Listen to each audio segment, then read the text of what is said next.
The Education Secretary, Bridget Phillipson, joins me in the GBNews studio. Lovely to see you this morning. Before we get on to educational matters, can I ask you a question about the former Duke of York?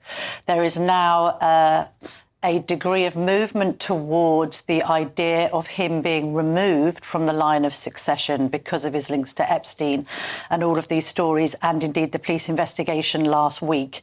Luke Pollard, your colleague, has suggested that that should happen. What do you think? So our position is that we should keep all of these options open, but we need the police investigation to carry on. So nothing will happen while this police investigation is underway. But we do believe that all options should be open for consideration. This is extremely serious. I mean, that would require an act of Parliament. It's probably not necessarily a House of Commons priority right now, but you think it could merit that, it could merit legislation being passed? So we're not ruling that out. And whatever it takes, we're not ruling that out either. But at the moment, because there is a live police investigation, it's right that they do their work. They go wherever the evidence takes them. And as His Majesty has himself said, no one is above the law.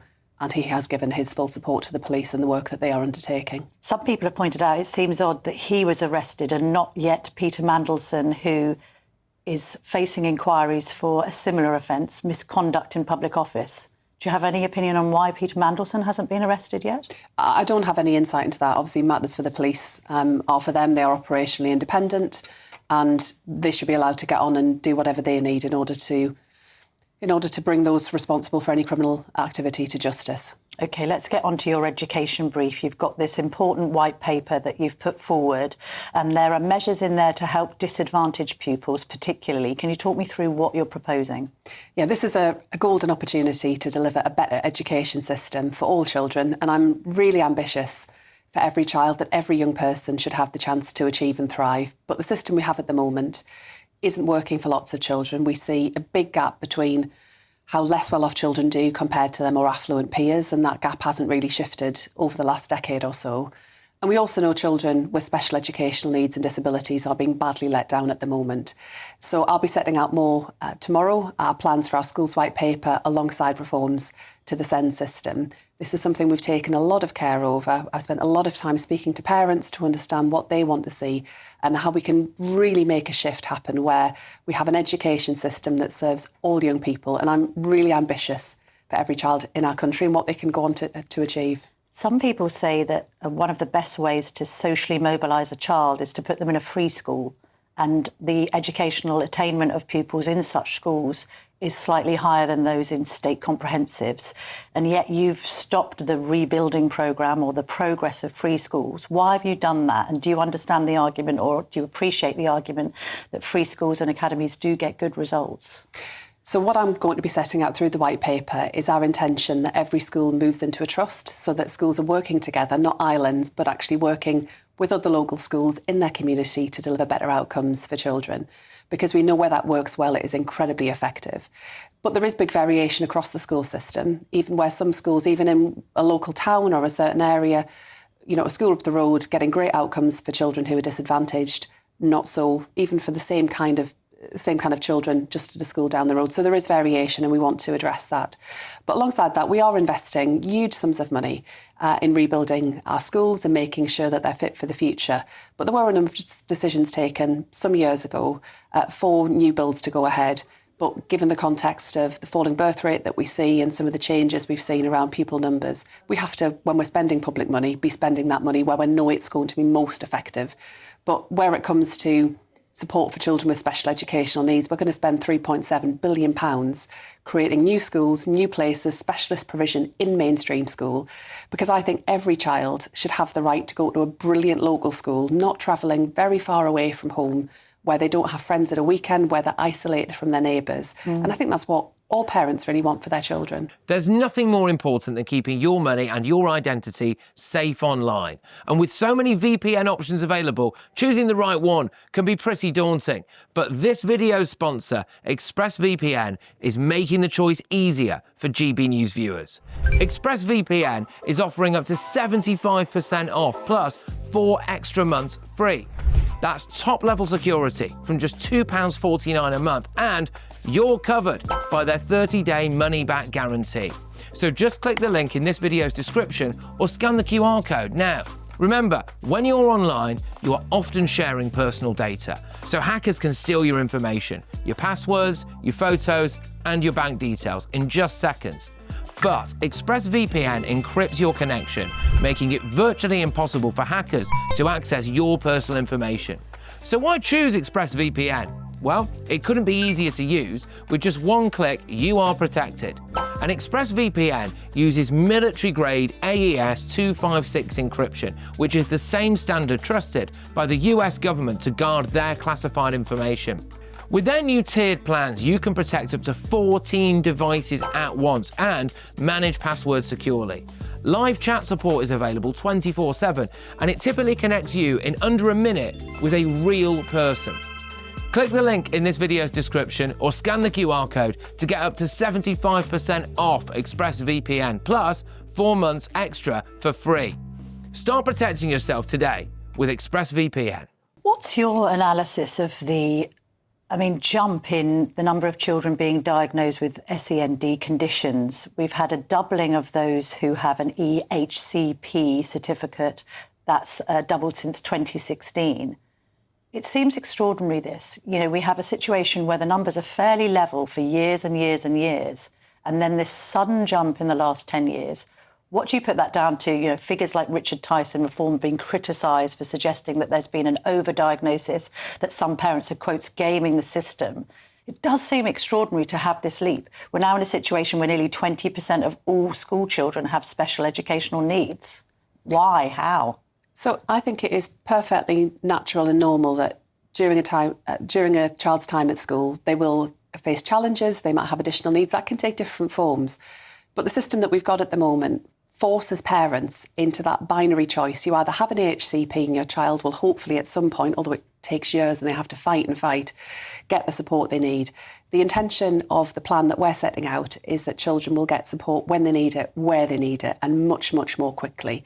But what we've also seen alongside the kind of growth in need, and some of that is happening across the world, but what we've also seen is a pulling away of support much earlier on for children. We know if we support children and families much earlier, that we identify when they're struggling, and we put that support in place, that means that problems don't escalate.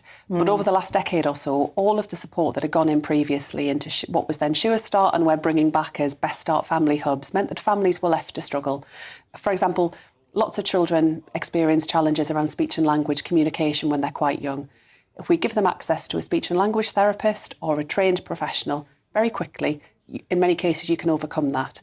But at the moment, if parents want their child or if professionals think that the child needs speech and language support, you've got to go through this long, drawn-out bureaucratic process.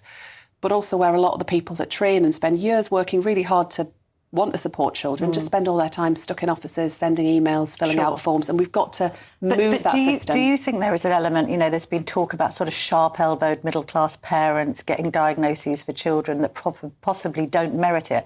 I don't know. I just think this extraordinary jump in numbers, what does it coincide with? The rise of the smartphone? Is there some link here? Don't you think it's extraordinary that in the last 10 years we've had a doubling of children on EHCPs? What societally do we put that down to?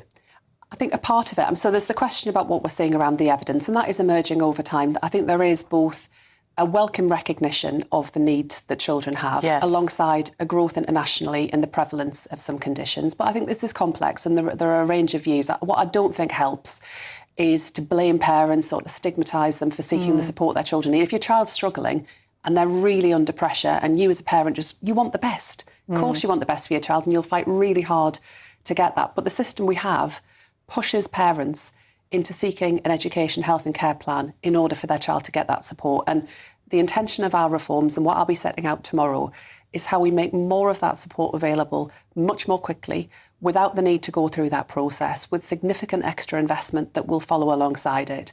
But we're also investing upfront. We're already investing to transform the system so that all children have a better school experience, because even when we're not talking about formal diagnosis, lots of children at some point at school will struggle. there'll be some aspects where they need extra support, and that will also apply to children who are bright but need an extra push. And this is about high standards for all. But obviously your focus is on improving state schools, and you've spoken about the free school thing. You know, there are parents of SEND children in private schools who say they've been badly disadvantaged by the VAT increase. And these are children who probably don't have EHCPs. Now, I was contacted by a mother last week who said, my child has got an EHCP, but actually the fees aren't covered. What's covered by the Education Authority is the extra help that he needs in class. So we've still got a situation where you're trying to help some SEND children, but not necessarily those in private schools. Isn't that a discrepancy? An education secretary should be for all children, regardless of whether they're privately or state educated.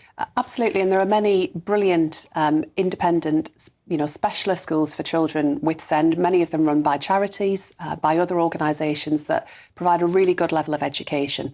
But sadly, there are quite a few that are providing highly variable education where the outcomes aren't great, and increasingly backed by private equity, where profits are being made off the back of children who have special educational needs. And we are going to have to be much, much clearer about what we're paying and where that money is going, because we're spending vast and increasing sums of money really to kind of back up private equity, and I don't think that is the right approach. And lots of parents, what they want the provision their children need, and I completely accept that, but they also want the chance for their child to go to school locally, because in many cases we've got children sat in taxis for hours every day, far from home. Yes. And that's costing local authorities a huge amount of money. And the outcomes into adulthood, but fundamentally the issue is the outcomes. The outcomes into adulthood are not as good as they should be. The VAT increase was meant to produce 6,500 more teachers, and yet the latest numbers reveal that there are actually fewer teachers working in England this year than last year.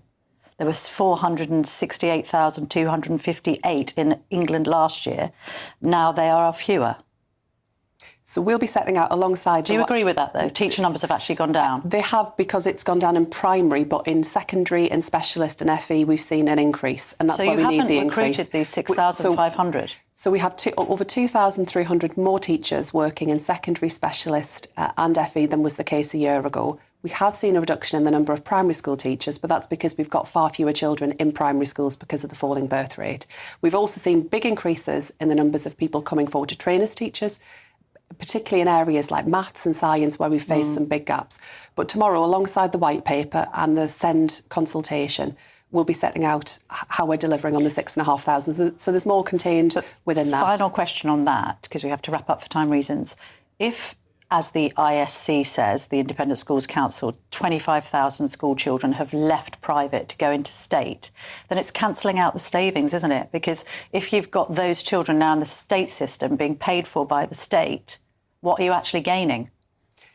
So we'll raise over £1.8 billion through this policy, and we are on course to do that. The money is coming in, and we are investing that in state education. But you appreciate it's pushed... I know we do, but... We've discussed this a lot of times, and I do have to say there's been a lot of children into state schools, hasn't it? No, it hasn't. There's been... Well, hang on, what you disputing that 25,000 figure? Yeah, the ISC come up with all manner of figures, and there's been all kinds... Well, they say that's conservative. It could be as many as 90,000. There's been all kinds of scaremongering but even the about national, this, and it just hasn't come to pass. Even the National Education Union... Even the National Education Union polled teachers in private schools, and 22% of them said that they'd heard of teacher redundancies as a result of this policy. I only ask about it because I wouldn't imagine, as Education Secretary, you either want children forced out of the schools that they loved and liked with their classmates and their friends, or that you want teachers to be made redundant. It seems counterintuitive. Look, the vast majority of children in our country go to state schools. The vast majority of your viewers will send their kids to state schools. I make no apology for that being my focus. But actually this year we've seen more private schools open than close. And the numbers closing are consistent with what we've seen year on year. This happens every year. It's actually, the average is slightly lower than normal in terms of closures.